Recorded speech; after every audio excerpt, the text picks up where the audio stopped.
Hello everyone, আমি অনুস্মিতা। আজকে চলে এসেছি কিন্তু দুটো রেসিপি নিয়ে, কম্বো রেসিপি। তাও আজকে থাকছে হচ্ছে একরকম রাইস অ্যান্ড চিকেনের রেসিপি। থাকছে হচ্ছে চাইনিজ ভেজ ফ্রাইড রাইস, আর তার সঙ্গে বেশিরভাগই আমরা কিন্তু চিলি চিকেন বা সেই রকম চাইনিজ আইটেমই খেয়ে থাকি, কিন্তু আজ বানাবো হচ্ছে দহি চিকেন। একদম ইজি একটা চিকেন রেসিপি, ম্যারিনেশনের কোনো ঝামেলা নেই। তখনই কিন্তু দুর্দান্ত একটা রেসিপি তৈরি করে ফেলা যায়, আর ফ্রাইড রাইসের সঙ্গেও কিন্তু দারুণ মানায়। একদম সহজ স্টেপ বাই স্টেপ আমরা দেখে নেব কিভাবে বানাচ্ছি আমরা এই কম্বোটা। আর খেতে কিন্তু দুর্দান্ত লাগে, খুব ভালো লাগে। সবাই অবশ্যই ট্রাই করবে এবং চ্যানেলটাকে প্লিজ প্লিজ প্লিজ সবাই লাইক করে দেবে, শেয়ার করে দেবে এবং সাবস্ক্রাইব করে দেবে। সাথে থাকবে প্রথম থেকে শেষ পর্যন্ত। তাহলে চলো শুরু করি আজকের রেসিপি নিয়ে। তো আজকে আমরা বানাচ্ছি হচ্ছে একটা সিম্পল চিকেন কারি। তো চিকেনটা অলরেডি আমি জাস্ট কিছুই দিইনি, নুনও দিইনি, হলুদও দিইনি, শুধু দই দিয়ে মাখিয়ে রেখেছি। আর এখানে আদা রসুনের পেস্ট আছে, আর পেঁয়াজ কাঁচা লঙ্কা তো আছেই, আর আলু দিয়েই নর্মাল করব আমি। তো আজকে দুটো রেসিপি থাকছে। আজকে চিকেন কারি থাকছে, প্লাস থাকছে হচ্ছে ফ্রাইড রাইস। তো ফ্রাইড রাইসের জন্য এখানে জল অলরেডি বসানো হচ্ছে, চালটা ধুয়ে জলটা বসিয়ে দিচ্ছি। এখানে ফ্রাইড রাইসের রাইসটা হয়ে যাবে। আর এখানে তেল দিয়ে ফার্স্টে আমি করব হচ্ছে আলুটা ফ্রাই। এটা তেল দিয়ে দিতে হবে, আর ওটাকে একটু লাল লাল করে প্রথমে আমি ভেজে নেব। প্রথমেই হলুদ দিয়ে দিলাম তেলের মধ্যে, তেলটা গরম হয়ে গেছে। আর এর মধ্যে ছেড়ে দেবো হচ্ছে আলুগুলো একটু লাল লাল ভাজবো। এই চিকেনটা কিন্তু ম্যারিনেট করে রেখে দেওয়ার কোনো ঝামেলা নেই, জাস্ট এনে বসিয়ে দিলেই হয়, কোনো ব্যাপারই না। আর নুনটা আমি একবারে যখন কারি বানাবো তখনই দেবো। আর ওইদিকে হচ্ছে আমাদের রাইসটা সেদ্ধ হচ্ছে, আর এদিকে আলুটা ভাজা চলছে। আলুগুলো কিন্তু লাল লাল করে ভাজা হয়ে গেছে, এবার একটা পাত্রে তুলে রাখবো। তেল গরম হয়ে গেছে, আলুটা তুলে নিয়েছি। এবার ওর মধ্যে গোটা গরম মশলা ফোড়ন দিয়ে দেবো। গোটা গরম মশলা দিয়ে আর এর সাথে দেবো এক দুটো তেজপাতা।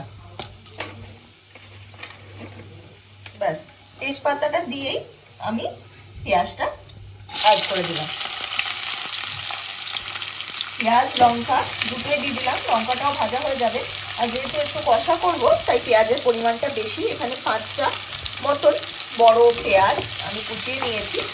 আর পেঁয়াজ দেওয়ার সঙ্গে সঙ্গে যেটা দেবো সেটা হচ্ছে নুন।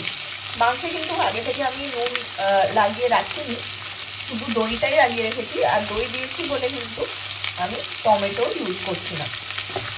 এবার নুন দিয়ে ভালো করে পেঁয়াজটা যতক্ষণ না একদম লাল লাল হচ্ছে, বাদামি লাল হচ্ছে, ততক্ষণ কিন্তু এটাকে ভেজেই যেতে হবে।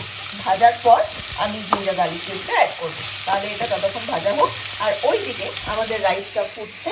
এটা ভালো করে ফুটে গেলে রাইসটা কিন্তু 80% করবো। যেমনি মিক্সড ফ্রাইড রাইস হয় ঠিক সেরকমই করবো, কিন্তু মানে ননভেজ কিছুই দিচ্ছি না, জাস্ট ভেজ ফ্রাইড রাইসই করছি, কিন্তু মানে চাইনিজ টাইপের হবে। ঠিক আছে, পেঁয়াজটা কিন্তু এতটা মতন হয়ে গেছে, আর প্রয়োজন নেই।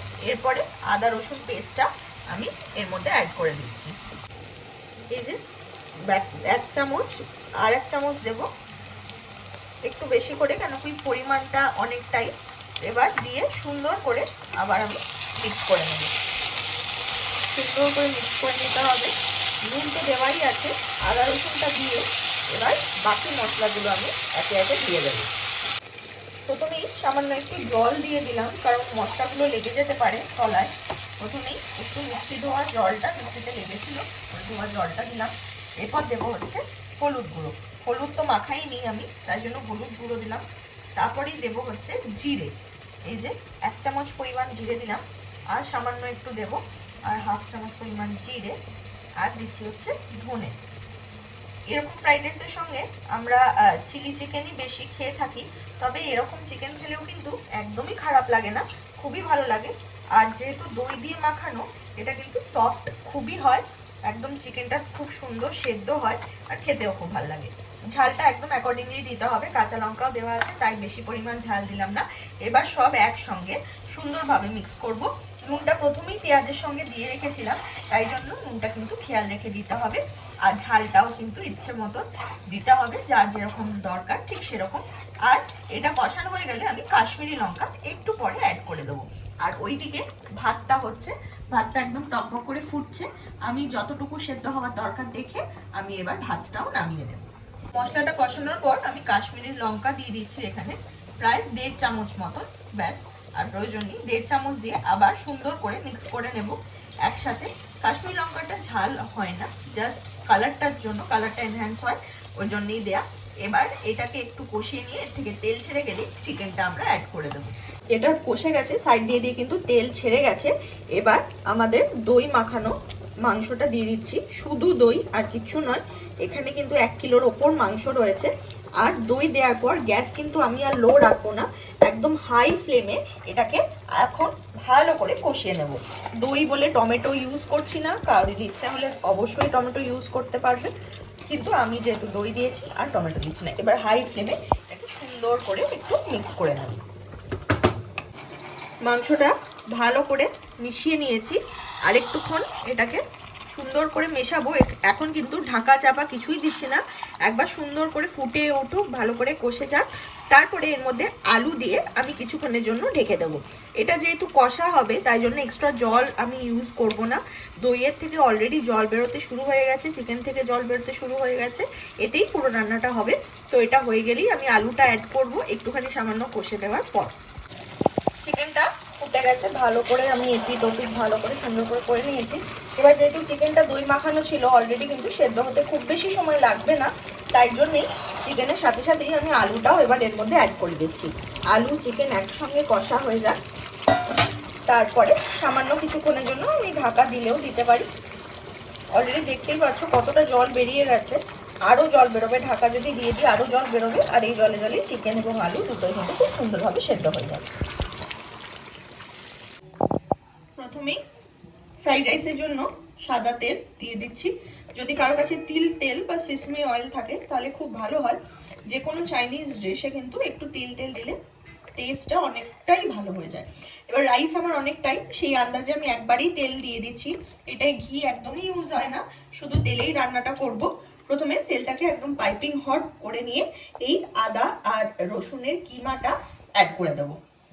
তেল গরম হয়ে গেছে, এবার আদা রসুনের কিমাটা এর মধ্যে দিয়ে দিলাম। এবার এটাকে কিন্তু একটু সময় ধরে একদম লাল লাল করে ভেজে নিই। এবার এটা ভাজা হয়ে গেছে প্রায়, আর দরকার নেই ভাজার। এর মধ্যে অ্যাড করবো আমি আমার ভেজিটেবলস এর মধ্যে কি কি নিয়েছি হচ্ছে ক্যাপসিকাম, বিনস, গাজর এবং পেঁয়াজ কুচি, সবগুলো একসাথে এর মধ্যে অ্যাড করে দিচ্ছি। আলাদা আলাদা করে ভাজার কোনো দরকার নেই, আগেই বললাম প্রাইসটা অনেকটাই, তাই সবজিও কিন্তু অনেকটা পরিমাণে। ভেজিটেবলসটা দেওয়ার পরে একটু জাস্ট নাড়াচাড়া করে নেবো। এই ফ্রাইড রাইস, চাইনিজ ফ্রাইড রাইসগুলো কিন্তু খুব বেশি সবজি খুব বেশি সেদ্ধ হয় না, একটা ক্রাঞ্চ থাকলে সবজিটা খেতে খুব ভালো লাগে। তো এটা একটু ভাজা হলে এর মধ্যে আমি অ্যাড করবো হচ্ছে নুন। সামান্য একটু ভাজা হয়ে যায়, তারপরে নুনটাকে অ্যাড করে দিই। এবার অ্যাড করে দিচ্ছি হচ্ছে আমি নুন।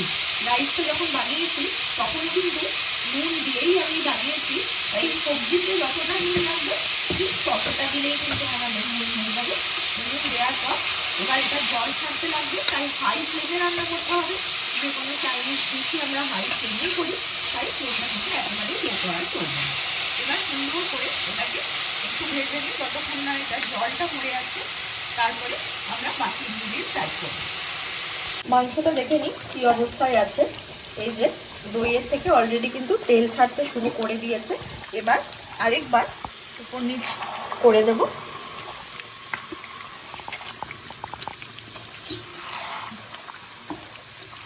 অলরেডি মাংসটা কিন্তু হাত থেকে ছাড়তে শুরু করে দিয়েছে, আর একটু হলেই হয়ে যায়।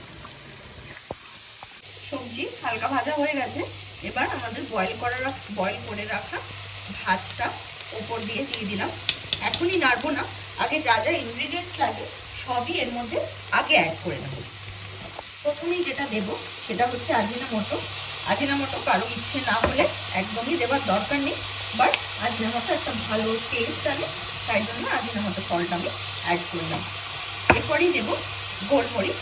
গোলমরিচটা অবশ্যই দিতে হবে, গোলমরিচ না দিলে কিন্তু সেই টেস্টটা আসবে না। এরপরে দেব হচ্ছে আমি ভিনিগার। ভিনিগারটাও দেওয়া দরকার, তাই ভিনিগার দিয়ে দিলাম সামান্য একটু। এবার দেবো হচ্ছে আমি সয়া সস। সোয়া সসটা কালার এবং ফ্লেভার দুটোই আসে, তাই জন্য সোয়া সসটাও আমি দিয়ে দিলাম। ব্যাস, এরপর সব একসাথে সুন্দর করে মিক্স করতে হবে। তার আগে ব্যালেন্স করার জন্য আমি দেবো হচ্ছে চিনি, মিষ্টি হওয়ার জন্য নয়, জাস্ট খাবারটাকে ব্যালেন্স করার জন্য, আর কিছু না। হয়ে গেল। এবার সব একসঙ্গে সুন্দরভাবে মিক্স করতে হবে। ফ্লেম কিন্তু একদম হাই, আর মিক্স করবো আমরা রাইসটাকে। কিন্তু দারুণ লাগে খেতে, কোনো ঝঞ্ঝাট নেই, একদম ইজি একটা রাইস, কিন্তু খেতে কিন্তু দুর্দান্ত হয়।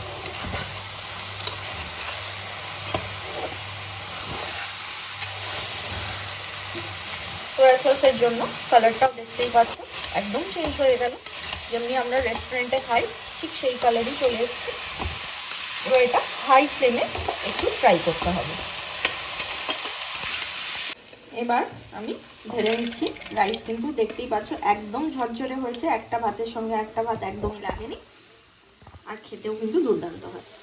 তাহলে এটা আমি এক জায়গায় করে নিচ্ছি, আর এটাতে চিকেনটাকে আমি শিফট করে নেব, কেন কি চিকেনটা করতে খুব অসুবিধা হচ্ছে ওইটুকু জায়গায়, তাই চিকেনটা এবার এটাতে শিফট করে আমি কষিয়ে নেব।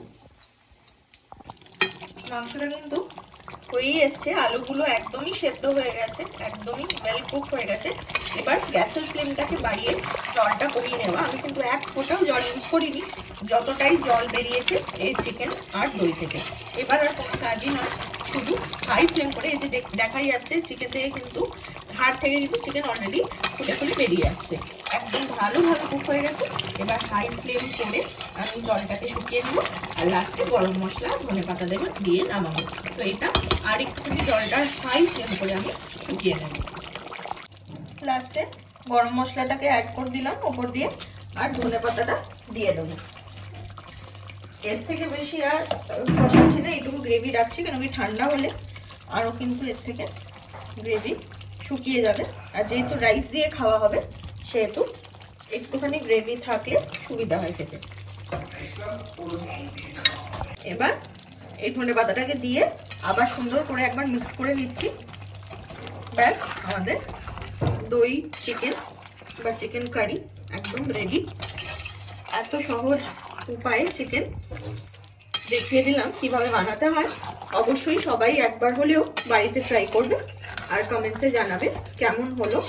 একদম ইজি প্রসেস, না কোনো ম্যারিনেশনের ঝামেলা, না আগে থেকে কিছু করে রাখার ঝামেলা, জাস্ট তখনই এনে তখনই কিন্তু এটা করা যায়। আর দেখতে যতটা সুন্দর হয়েছে, খেতে কিন্তু তার থেকে অনেক গুণ ভালো থাকে।